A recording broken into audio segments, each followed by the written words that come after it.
진로의 선택지가 넓어지고 있다고 볼 수가 있을 것 같습니다. 물론 우려도 있어요. 대출 한도가 탕감 또 축소되었으니까 돈이 좀 부족한 사람들은 고등교육에 접근이 좀 막힌 것이 아닌가. 사실 이거는 요즘 부의 사다리가 좀 막혔다. 그리고 부익부 빈익빈이 점점 더 극심해질 것이다. 이런 우리 경제 전망과도 맥을 같이 하는 것 같아서 좀 저도 우려스럽기는 합니다. 네, 안녕하세요. 오늘 말씀드릴 주제는 2026년 7월 1일을 기준으로 해서 바뀌게 되는 미국의 학자금 대출 제도에 대해서 좀 살펴보고 그 제도의 변화들이 우리의 교육의 어떤 시사점을 인사이트를 주는지를 같이 한번 짚어보도록 하겠습니다. 저는 개인적으로 미국의 교육의 어떤 정책 변화들을 잘 살펴보는 것이 우리의 교육 흐름을 파악하는 데 매우 중요하다라는 생각을 가지고 있어요. 대표적으로 우리 사회정서 교육 지금 초등학교에서도 많이 하고 있고 또 중고등학교에서도 아주 라이트하게 실행하고 있는 것으로 알고 있는데요. 이 사회정서 교육에서도 사실은 미국에서 먼저 시작된 것이고요. 우리가 교육의 어떤 큰 줄기의 흐름들은 보통 미국 그리고 다른 나라의 국가들과 같이 가는 경향이기 때문에 사실 당연한 거겠죠.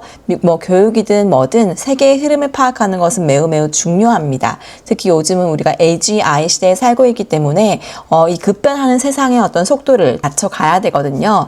그래서 제가 간혹 이거 좀 중요하다라는 교육 기사들은 다뤄드릴 예정이에요. 오늘은 첫 번째 교육 기사 브리핑 7월 1일 기준으로 바뀌게 되는 미국의 학자금 대출 제도에 대해서 살펴보도록 하겠습니다. 바로 한번 시작해 볼게요. 믿고 따라가 교육 육아 책 정보는 어디 아침 쌤의 에듀체리.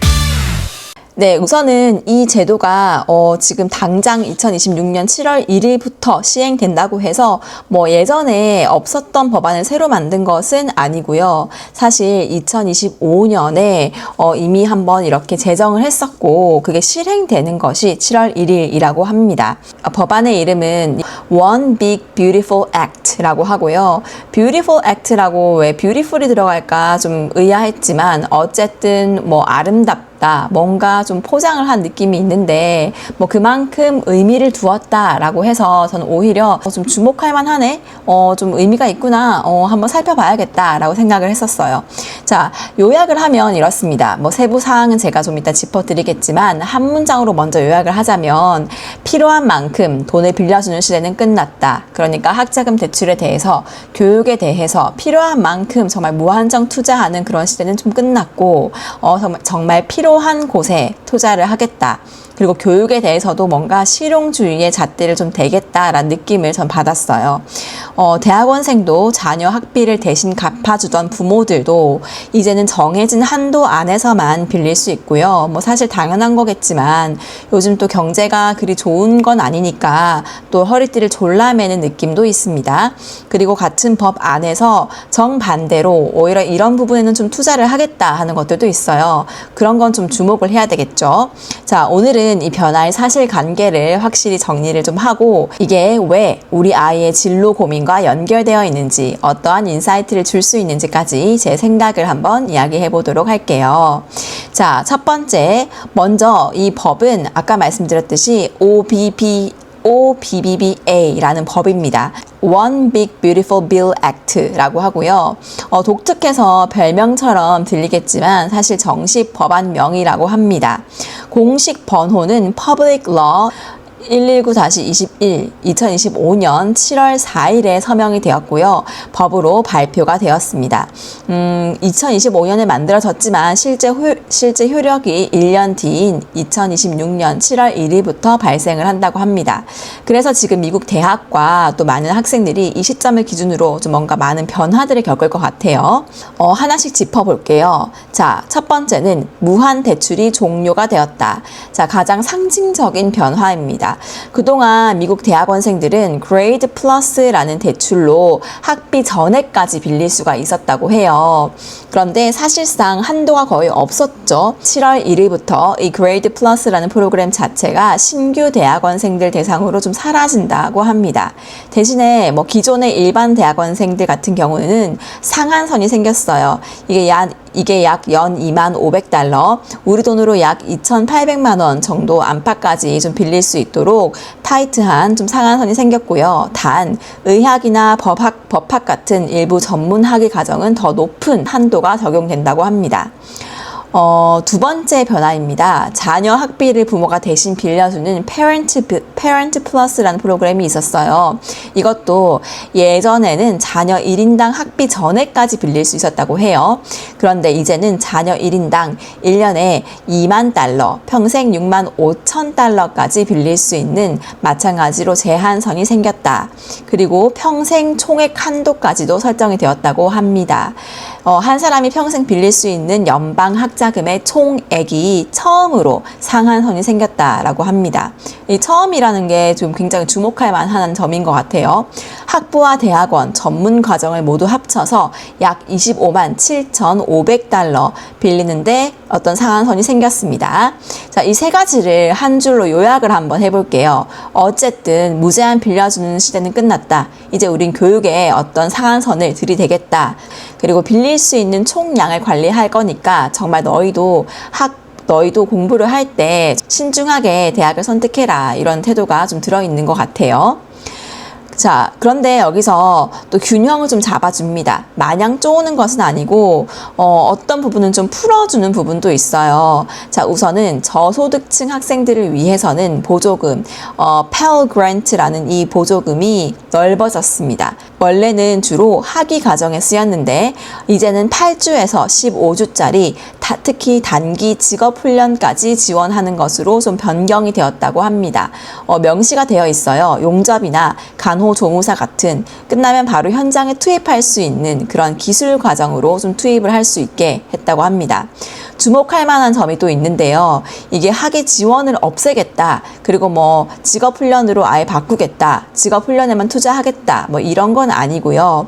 기존에 있던 학위 지원은 그대로 두고 다만 대상을 좀 넓혔다라고 보면 될 것 같아요. 자, 그리고 빌리는 것만 바뀐 게 아니고요. 갚는 방식도 바뀌었습니다.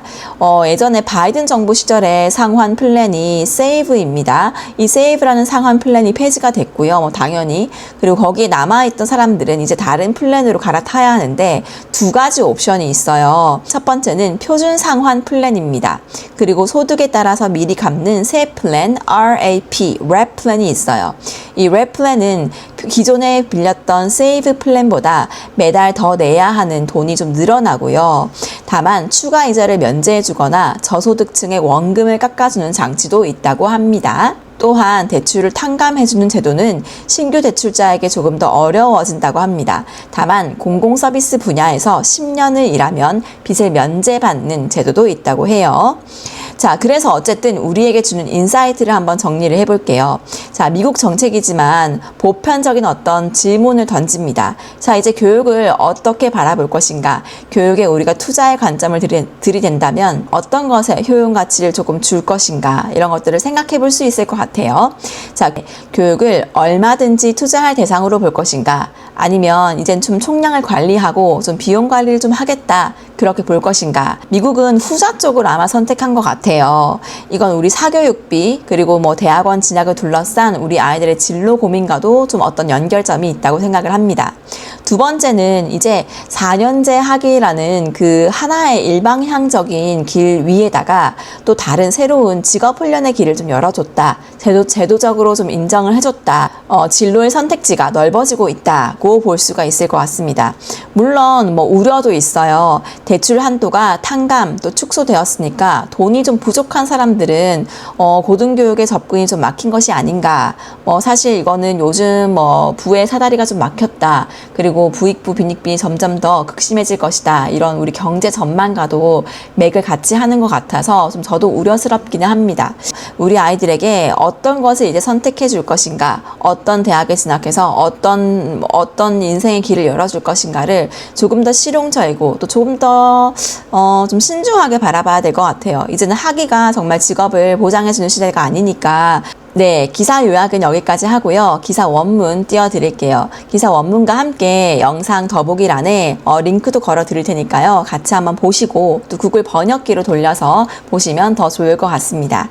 자, 저는 앞으로도 이렇게 좀 교육의 시사점을 제공할 수 있는 원문 기사들을 한 번씩 브리핑 해드릴 수 있는 컨텐츠를 만들어 보려고 해요. Messages of hope to cancer patients. Learn more at Subaru.com/cancer. Some major student loan changes go into Some effect on major July student 1st. They were loan part of changes go Republicans' into effect One on Big July Beautiful 1st. Act They were last part of year. Republicans' One NPR Big Beautiful education Act correspondent last Corey year. Turner runs through the NPR top. You're going to have to pay including more an under income-based RAP than they plan would have under known as the SAVE, but it does have a few Repayment perks, Assistance Plan, or including RAP. waiving Borrowers are extra likely monthly going to have to pay more interest under and RAP helping than they would have lower-income under borrowers' SAVE. chip students Caregivers is who want being to take out expanded Plus to cover loans workforce training. will also Think see courses improvements. between 8 to 15 weeks. 오늘의 영상이 도움이 되셨다면 구독과 좋아요. 저는 다음 시간에도 더 좋은 영상으로 다시 돌아오도록 하겠습니다.